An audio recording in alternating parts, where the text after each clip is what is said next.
Despite 64% of South Australians saying no to a national Indigenous voice to Parliament, the state government decided not to listen and pushed ahead with one anyway. And how's this? Only 10% of eligible voters actually cast a ballot in the South Australian voice election.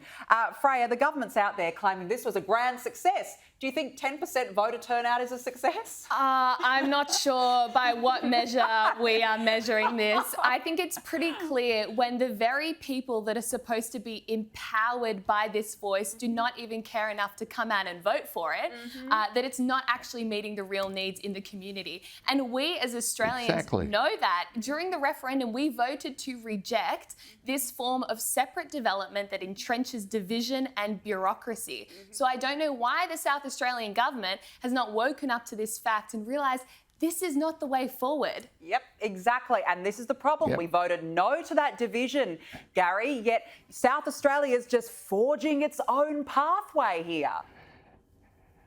Yeah, there's 1.7 million people in South Australia. 50,000 of them identify as Aboriginal and Torres Strait Islander. So that's about 3% of the population. So what we're hearing statistically is only 0.3% of the population voted in a referenda that's going to give them 100% control of the money.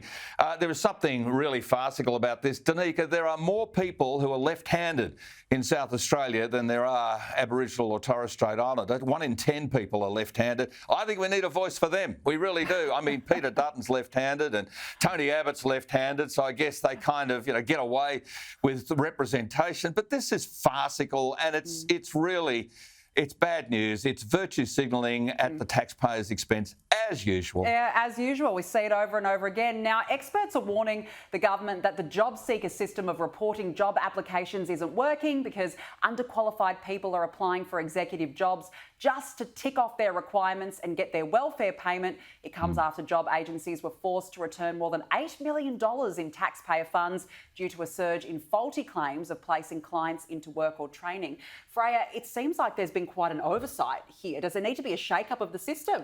I think this just proves what we know to be true. Everyone loves a free lunch, and whenever you're giving out free money, people are going to want to abuse that system. Always. And that's the problem that we're facing. But the real challenge is there are currently 360,000 job vacancies in our country. 20% of businesses around the place are reporting vacancies. So why are people not applying for those jobs? So what is the issue? Is there some sort of matching system we need to create? I don't know, but I think this is such a shame, and it just proves what we know to be true, basically. It is. You're so spot on. There's so many jobs available. What is going on? Gary and Freya, we've got to leave it there, unfortunately. Thank you so much for joining us on the panel this evening.